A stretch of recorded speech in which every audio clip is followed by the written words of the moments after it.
CM చంద్రబాబుపై మాజీ మంత్రి అంబటి రాంబాబు చేసిన వ్యాఖ్యలపై ఎమ్మెల్యే వేమిరెడ్డి ప్రశాంతిరెడ్డి స్పందించారు. ప్రతిపక్ష నేతలు విచక్షణ లేకుండా మాట్లాడుతున్నారని మండిపడ్డారు. ప్రజలు వైసీపీని తరిమి కొట్టారని మర్చిపోవద్దన్నారు. మళ్లీ మేము అధికారంలోకి వస్తే ఏదో చేస్తామని ప్రజలను భయపెడుతున్నారంటూ ఎమ్మెల్యే ప్రశాంత్ రెడ్డి తెలిపారు.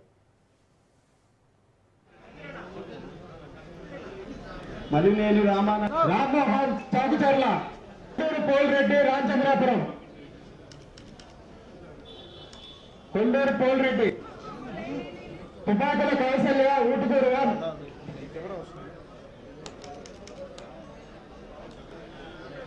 పాటి పోలయ్య గుమ్మడి పెట్టు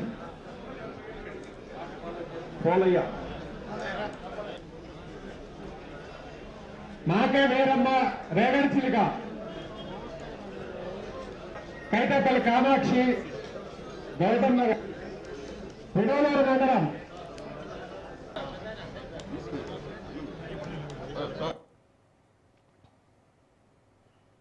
ఈ సీఎంఆర్ఎఫ్ ఇప్పటి వరకు సుమారు కోవూరు కాన్స్టిట్యున్సీలో 7 కోట్ల దాకా ఇవ్వడం జరిగింది.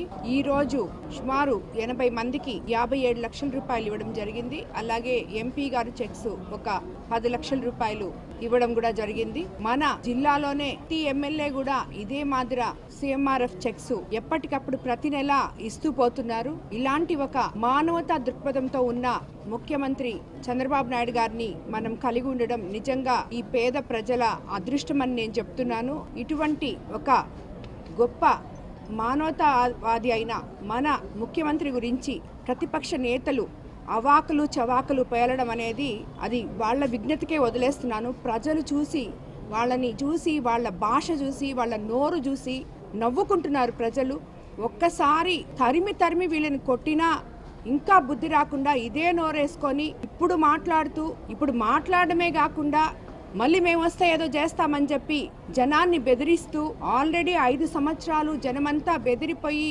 ఏమైపోతామో దేవుడా అనుకుంటూ ఈరోజు మన కూటమి ప్రభుత్వానికి 164 సీట్లు ఇచ్చి మనల్ని అధికారంలో తీసుకొని వచ్చి కూర్చోబెడితే ఈ రోజు కూడా ఓడిపోయి ఒక్కొక్కరు లక్షల మెజార్టీతో ఓడిపోయినారు, వేల మెజార్టీతో ఓడిపోయినారు. అయినా కూడా వాళ్ళకి ఆ నోరు తగ్గలేదు. అదే నోరు పారేసుకుంటూ మనం పెద్ద చిన్న ఎవరిని ఏం మాట్లాడుతున్నాం అనే విచక్షణ అనేది లేకుండా వైఎస్ఆర్సీపీ నేతలు మాట్లాడడం నిజంగా సిగ్గుచేటని చెప్తున్నాను. ఒక రాజకీయ నాయకులు ఎవరైనా సరే ఇటువంటి భాషని వాడకూడదు అని చెప్పి రాబోయే రోజుల్లో మన శాసనాలు ఏదో ఒక శాసనం తీసుకురావాలేమో, వీళ్ళంతా మారాలి అంటే నేను అనుకుంటున్నాను. ముఖ్యమంత్రులుగా ఉన్న వ్యక్తుల్ని గురించి ఇష్టం వచ్చినట్టు నోరు బారేసుకుంటూ వాళ్ళ ఇష్ట ప్రకారానికి వీళ్ళేదో నీతి నిజాయితీ కలిగిన నేతలైనట్టు, దేశాన్ని ఉద్ధరించిన నేతలైనట్టు మాట్లాడడం నిజంగా చాలా హాస్యాస్పదం. ఇలాంటి వాళ్ళకి ప్రజలు తిరిగి రాజకీయాల్లో